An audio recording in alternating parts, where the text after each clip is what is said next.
Hello friends, स्वागत है आप सभी का हमारे यूट्यूब चैनल निधि पाठशाला में। तो फ्रेंड्स, आज हम लोग पढ़ेंगे जीएस का एक इम्पोर्टेंट टॉपिक सौरमंडल के बारे में। इससे पहले हम एक क्लास ले चुके हैं जिसमें हमने ब्रह्मांड टॉपिक पर डिस्कशन किया था। ठीक है फ्रेंड्स, तो आज हम शुरू करेंगे सौरमंडल के बारे में। सौरमंडल होता क्या है, सबसे पहले तो इसको समझ लेते हैं। तो सौरमंडल सूर्य के चारों ओर चक्कर लगाने वाले जो खगोलीय पिंड होते हैं उसी को हम सौरमंडल कहते हैं। यानी सूर्य के चारों ओर जितनी भी चीज़ें चक्कर लगाती हैं उन सबको मिला करके सौरमंडल का निर्माण होता है। ठीक है, अब सूर्य में जो सौरमंडल में उपस्थित होते हैं कौन कौन सी चीज़ें उपस्थित होती हैं। तो सौरमंडल में सूर्य होता है जो मेन पार्ट होता है वहाँ का।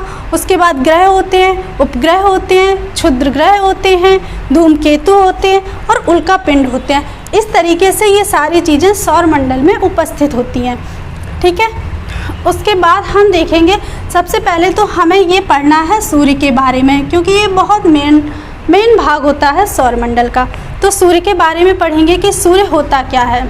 सूर्य होता है कि सूर्य एक तारा है, इसको तारा कहा जाता है, यानी स्टार है ये।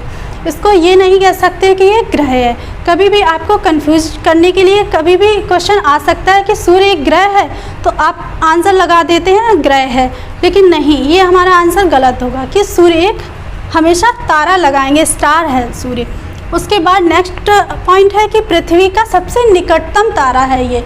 अगर क्वेश्चन आए कि सबसे निकटतम तारा पृथ्वी का कौन सा है, तो हमारा आंसर हो जाएगा कि सूर्य पृथ्वी का सबसे निकटतम तारा है। उसके बाद देखते हैं कि सूर्य कौन कौन सी लेयर से मिलकर के बना है।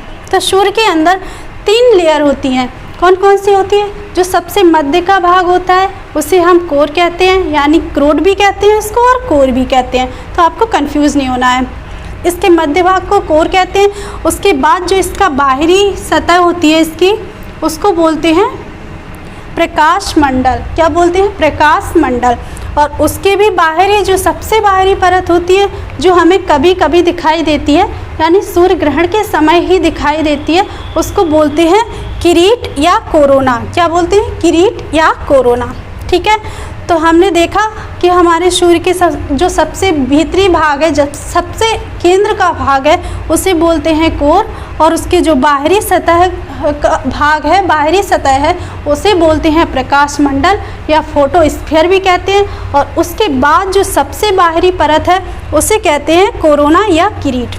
अब ये जो सूर्य के सबसे अंदर का भाग है, जो केंद्रीय भाग है, उसमें नाभिकीय संलयन की क्रिया होती है। कौन सी क्रिया होती है? नाभिकीय संलयन की क्रिया।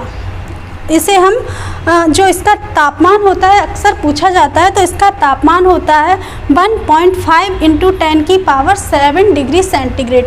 1.5 × 10⁻7 डिग्री सेंटीग्रेड इसका तापमान होता है, यानी कोर भाग का तापमान होता है। उसके बाद देखेंगे कि जो प्रकाश मंडल है ये कब दिखाई देता है। सामान्य रूप से दिखाई देने वाली जो लेयर होती है, जो हमें नॉर्मली दिखाई देती है, उसे हम प्रकाश मंडल कहते हैं। और इसका तापमान कितना होता है? 6000 डिग्री सेंटीग्रेड। कितना होता है? 6000 डिग्री सेंटीग्रेड हमारे प्रकाश मंडल का तापमान होता है। उसके बाद जो सबसे बाहरी लेयर होती है वो हमें केवल सूर्य ग्रहण के समान दिखाई देती है, यानी सूर्य ग्रहण के समय दिखाई देती है, हमेशा ये दिखाई नहीं देती है। उसके बाद ये हमारा कंप्लीट हो गया है। अब हम देखते हैं सूर्य का संगठन, यानी सूर्य कौन कौन सी गैसों से मिलकर के बना हुआ है। तो सूर्य के अंदर कौन कौन सी गैसें पाई जाती हैं? हाइड्रोजन पाई जाती है सबसे ज़्यादा मात्रा में। उसके बाद हीलियम का परसेंटेज है। उसके बाद कुछ अन्य गैसें भी पाई जाती हैं। तो हम देखेंगे कि सूर्य में जो हाइड्रोजन है सबसे ज़्यादा परसेंटेज है, उसका है 71%, यानी 71% सूर्य के अंदर हाइड्रोजन गैस पाई जाती है। उसके बाद हीलियम गैस पाई जाती है जिसका परसेंटेज है 26.5%, यानी 26.5% सूर्य के अंदर हीलियम गैस पाई जाती है और 2.5% अन्य गैसें पाई जाती हैं। आई होप इतना आपको समझ में आ गया होगा कि सूर्य के अंदर कौन कौन सी गैसें पाई जाती हैं। यहाँ से आपका बहुत बार एग्ज़ाम में क्वेश्चन बनता है, तो ये आपको याद रखना है।